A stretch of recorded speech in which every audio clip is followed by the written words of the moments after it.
সায়রা বানু পড়ে আছে বিছানায়। কিছুদিন আগে তার ব্রেন স্ট্রোক হয়েছে। হাত রদ চলে গেছে। বিছানায় শুয়ে শুয়ে দিন কাটে তার, আর মনের মধ্যে নানা কথা ঘুরে বেড়ায়। এখন সকালবেলা, খিদেয় পেটটা চোচো করছে, কিন্তু বউটি এখনো কাছে আসছে না। আবার তার মনের মধ্যে আগুন জ্বলে, ইচ্ছে করে লাঠি দিয়ে বউটির মাথা ফেটে দিতে। মাঝে মাঝে এমন অদ্ভুত ইচ্ছা হয় সায়রা বানুর। মনে মনেই রাখে ইচ্ছেগুলো, মুখে প্রকাশ করে না। তার অনেক রাগ, সারা পৃথিবীর মানুষের প্রতি যেন রাগ। কেন তার স্বামী তাকে মারত, কেন তার স্বামী তাকে ভালোবাসেনি, এই ক্ষোভে সে ফেটে পড়ে প্রতিবার। বউটি লক্ষ্মী একটি পয়মন্ত মেয়ে, শ্যামলা ডাগর চোখ, মাথা ভরা চুল, চুলগুলো কোমর ছুঁয়েছে। সায়রা বানু ভাবে বউটিকে এবারও বাসা থেকে তাড়াতে হবে। বউটি তার ছেলের পাশে যখন দাঁড়িয়ে থাকে, সায়রা বানুর সহ্য হয় না। আবারও মনে হয় লাঠি দিয়ে বউটির মাথা ফাটিয়ে দিতে। কেন এমন অদ্ভুত চিন্তা হয়? আসলে ছেলেটি তার হাবাগোবা ভালো মানুষ ধরনের, বউয়ের কথায় উঠে আর বসে। এইটা দেখেই সায়রা বানুর রাগে গা জ্বলে যায়। কেন তার ছেলে বউর কথা শুনবে সায়রা বানুর? ছেলের বউ রিদি বলেছে, শোনো, তোমাকে আমি একটা কথা বলি। মার অনেক কষ্ট, সারা জীবন কষ্ট পেয়েছে, তাই সেই কষ্টের ক্ষোভগুলো আমার উপর ঝাড়তে চায়। তুমি আমার কথায় উঠবে বসবে না। তুমি ভাব দেখাবে আমাকে তুমি পছন্দ করো না, তাহলে মা খুশি হবে। রিদির স্বামী শোভন বলে, এটা কি করে হয়? আমি কেন এসব করব? আরে বোকা, এসব করতে হয়। মায়ের কাছে দেখাবে না বউকে তুমি পছন্দ করো, কারণ প্রত্যেকটা শাশুড়ি একটু অন্যরকম। তাদের মনের মধ্যে একটা ক্ষোভ থেকে যায়। ছেলে যখন বউকে বেশি ভালোবাসে, তখন শাশুড়িরা সহ্য করতে পারে না। কি বলো, তাই নাকি? অবাক হয়ে বলে শোভন। হ্যাঁ, এটাই সত্যি, এবং এটা আমাদেরকে, অর্থাৎ বউদেরকে মেনে নিতেই হবে। কেন? পত্রিকায় দেখো না, কত শাশুড়ি খুন করে ফেলেছে ছেলের বউকে। একটাই কারণ, ছেলে তার বউকে ভালোবাসত। এই হিংসেই শাশুড়িরা জ্বলে পুড়ে মরে।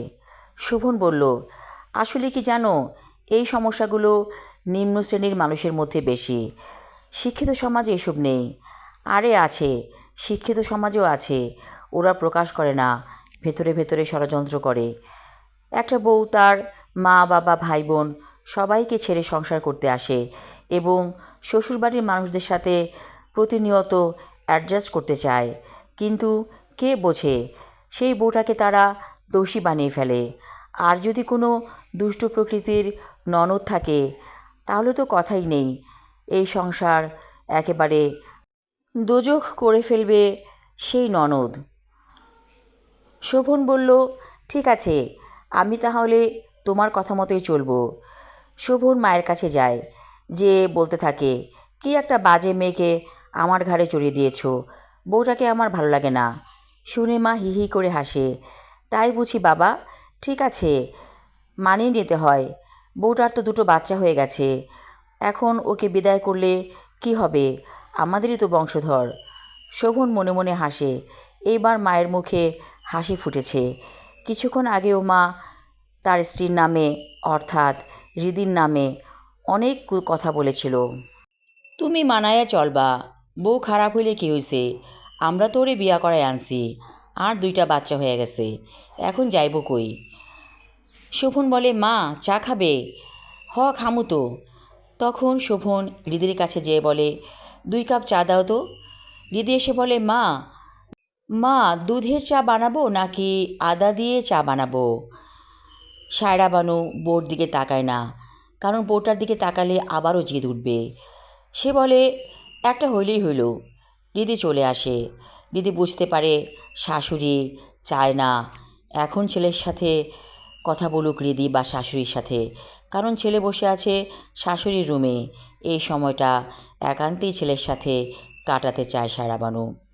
রিদি অনেক সময় নিয়ে চা বানালো, দুধের চাই বানালো। তারপর চায়ের সাথে বাখরখানি নিয়ে এলো সেই ঘরে। দেখলো মা ছেলে বসে বসে গল্প করছে। চায়ের ট্রে রেখে রিদি চলে গেল। একবারও শাশুড়ি বলল না, তুমিও বসো বৌমা আমাদের সাথে। রিদি জানে এই কথা শাশুড়ি বলবে না, কারণ ছেলে তার শক্তি। ছেলেকে কাছে পেলে শাশুড়ির আর কাউকে দরকার নেই। রিদি চলে এলো কিচেন থেকে, তারপর ডেকচি থেকে চা ঢাললো মগে। সেই চা নিয়ে চলে এলো বারান্দায়। ছোট্ট এক চিলতে বারান্দা, এখানে বসে অনেক দূর দেখা যায়। ভালো লাগছে রিদির কাছে। যাক, মা ছেলের সম্পর্কে সে কেন কাটা হয়ে দাঁড়াবে? শাশুড়ি যদি বুদ্ধিমতী হতো তাহলে এসব করতো না। ওনার মাথায় অনেক সমস্যা আছে।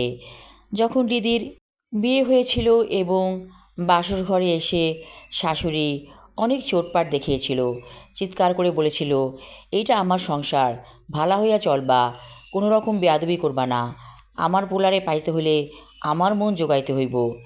তখনই রিদি বুঝে গিয়েছিল কী টাইপের মানুষের সাথে সে পড়েছে। শাশুড়ি চলে যাবার পর কিছুক্ষণ পর এসেছিল শ্বশুর। তিনিও চিৎকার করে করে অনেক কথাই বলেছিলেন। সেই সব কথা এখন মনে পড়ে রিদির একটু হাসি পায়। শ্বশুর মারা গিয়েছেন বেশ কয়েক বছর হলো। তবে শ্বশুর রিদিকে অনেক পছন্দ করেছিলেন, কারণ শিক্ষিতা মেয়ে, সে সব বোঝে। শ্বশুর অনুনয় বিনয় করে বলেছিল, তোমার কাছে আমার একটা অনুরোধ, তুমি তোমার শাশুড়ির কথা ধরবা না, সে তো মেন্টাল, তার কথা যদি ধরো তাইলে এই সংসার করতে পারবা না। রিদি বলেছিল, বাবা আমি সব মেনে চলবো, আপনি কোনো চিন্তা করবেন না। সেই যে শ্বশুর রিদির উপর ভরসা রেখেছিল, সেই ভরসা ছিল মৃত্যুর আগ পর্যন্ত। মারা যাবার আগে বলেছিল, তোমারে আমি সব কিছু দেয়া গেলাম, আমার ছেলে, ছেলের মা এবং এই বাড়িঘর সব তোমার, তুমি দেখে রাখবা।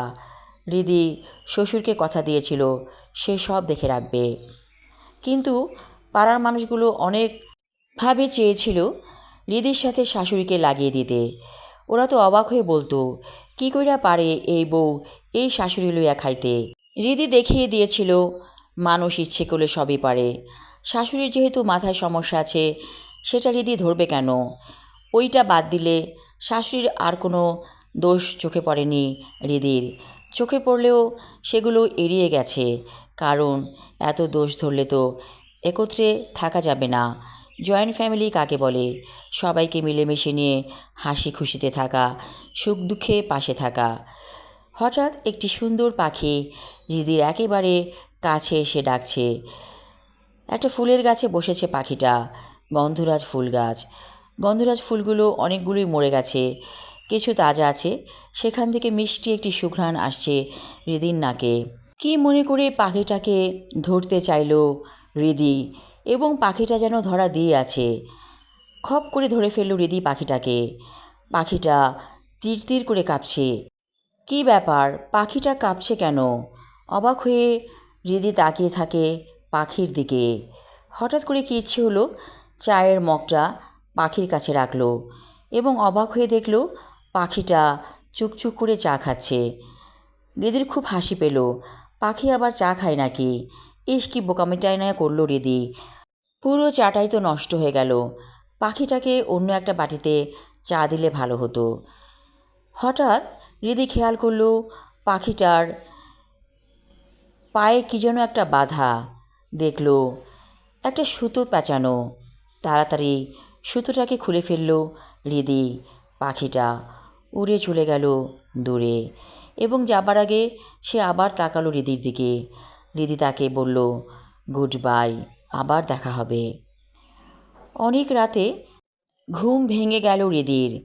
কি মনে করে বারান্দায় গেল, দেখল সেই পাখিটা বসে আছে গন্ধরাজ ফুলের ডালে। অবাক হয়ে রিদি বলল, তুমি কেন এসেছো, কি চাও? পাখিটা বলে উঠল, আমি একটা পরী, পাখির রূপ নিয়েছিলাম। তুমি যদি চাও আমাকে দেখতে, আমি পরী হয়ে দেখাতে পারি। রিদি বলল, ঠিক আছে, আমি দেখতে চাই তোমাকে। আচ্ছা, তুমি আমাকে ভয় পাচ্ছ না কেন, বলে পাখিটা। রিদি বলল, আমি ছোটবেলায় পরী দেখেছিলাম, এতে আমার ভয় কেটে গেছে। সেই পাখিটা সুন্দর একটা পরী হয়ে গেল। রিদি তাকিয়ে আছে পরীর দিকে। আরে বাহ, তুমি তো খুব সুন্দর। পরী বলল, হ্যাঁ, আমি অনেক সুন্দর, এ কথা আমি জানি। আচ্ছা, তুমি আমার কাছে কী চাও? বলে হৃদি। পাখিটা বলল, আমাকে একজন মেরে ফেলতে চেয়েছিল, তুমি আমার সুতো খুলে দিয়েছ। সেই সুতোটাই ছিল ব্ল্যাক ম্যাজিক, যার কারণে আমি নতুন জীবন ফিরে পেয়েছি। তোমার জন্য আমার কিছু করতে হবে। কী চাও তুমি বলো তো? হৃদি বলল, আজ আমি কিছু চাইব না। প্রথমত চাইছি তুমি আমার বান্ধবী হবে, মাঝে মাঝে আমার কাছে আসবে। পরে আমি কী চাইব তোমাকে জানাবো। চলে গেল পরী। বলল, যাই তবে। ঠিক আছে, যাও। হৃদির কাছে অদ্ভুত লাগছে, কেমন করে একটা পরীর সাথে হঠাৎ করে বন্ধুত্ব হয়ে গেল। এদিকে হৃদের শাশুড়ি বিছানায় শুয়ে শুয়ে একেবারে জ্বলে যাচ্ছে। কী এত গুজুর গুজুর ফুচুর ফুচুর, ছেলের সাথে ছেলের বোর, ভালো লাগে না, একটা অভিনয় করতে হবে। হঠাৎ করে সে চিৎকার করে উঠল। হৃদি দৌড়ে গেল শাশুড়ির কাছে। কি হয়েছে মা? হৃদির শাশুড়ি বলল, আমার ছেলেরে পাঠাও, আমার জানি কেমন লাগতাছে, মনে হয় মইরা যামু। হৃদি বুঝতে পারল এটা সব ভান। শোভন ঘুমাচ্ছে ঘুমের ওষুধ খেয়ে। এখন যদি ওকে ডাকা হয় তাহলে বড় রকমের ক্ষতি হয়ে যাবে শোভনের, কারণ হৃদি দেখেছে বেঘরে ঘুমাচ্ছে শোভন। হৃদির শাশুড়িকে সান্ত্বনা দিয়ে বলল, মা, আমি আছি, আপনার ছেলে ঘুমের ওষুধ খেয়ে ঘুমিয়েছে, প্লিজ ওকে ডাকবেন না। শাশুড়ি বলল, ফালাই থো তোমার ঘুমের ওষুধ, ডাকো আমার ছেলেরে। দিদি বলল, মা প্লিজ এমন করবেন না, আমি আছি, আমি আপনার মেয়ের মতো। তুমি আমার মেয়ের মতো? কখনোই না, বউ কখনো শাশুড়ির মেয়ে হয় না। দিদি বলে, আচ্ছা মা, আমার জন্য কি আপনার মায়া হয় না? না, হয় না। আমার বুকের মধ্যে আগুন জ্বলে, রাত্রেবেলা আরও বেশি জ্বলে। তোমার শ্বশুর মারা গেছে, আমি সহ্য করতে পারি না। তোমরা দুজনে শুয়ে থাকবা আর আমি থাকবো একলা। শুনে লজ্জায় লাল হয়ে যায় হৃদি। কি বলছে শাশুড়ি মুখের উপর এসব কথা? বলল, মা, এটাই তো জীবনের নিয়ম। ছেলে হয়, ছেলেকে বিয়ে করায় মানুষ, তারপর নাতিনাতকুর হয়, এগুলো কি বলতে হয়? শাশুড়ি বলল, কেউ না বললে আমি বলবো, আমার অনেক জিদ তোমার উপরে। এবার হৃদি একটু রেগে যায়। ও আচ্ছা, আমি আপনার ছেলের বউ হয়েছি, সব কিছু সহ্য করি, তাই আমার উপর জিদ? ঠিক আছে, আমি কালই চলে যাব বাপের বাড়ি, আপনি আপনার ছেলেকে নিয়ে থাকেন। এবার একটু নরম হয় শাশুড়ি। বলে, না বৌমা, তুমি চলে গেলে আমি কিভাবে থাকবো? আমি তো বিছানার রোগী।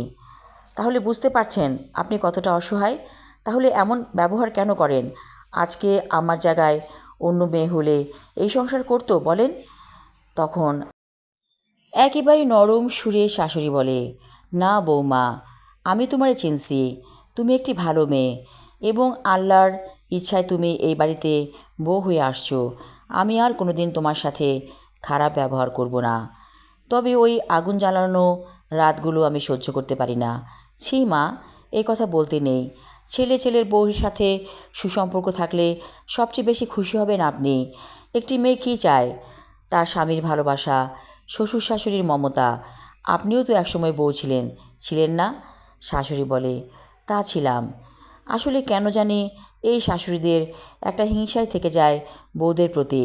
দিদি বলে, আজ থেকে হিংসাটা ছেড়ে ফেলুন, মনে শান্তি পাবেন। হঠাৎ করে শোভনের মায়ের মনে হলো তার সত্যি ভালো লাগছে, অনেক ভালো লাগছে। তাহলে আর এই বউকে কোনোদিন হিংসা করবে না, মনে মনে প্রতিজ্ঞা করে দিদির শাশুড়ি। দিদি শাশুড়িকে ঘুম পাড়িয়ে চলে এলো নিজের রুমে। ভালো লাগছে, মনে হচ্ছে এই পরীটা ওর জীবন বদলে দিয়েছে, নইলে এত শান্তি কেন লাগছে? আল্লাহর দরবারে সে দোয়া করে, হে আল্লাহ, তুমি আমার শাশুড়ির মন নরম করে দাও আমার প্রতি। আমি আমার লেখা গল্প আগুন জ্বালানো রাত পড়লাম। আশা রাখছি সবার ভালো লাগবে। ধন্যবাদ।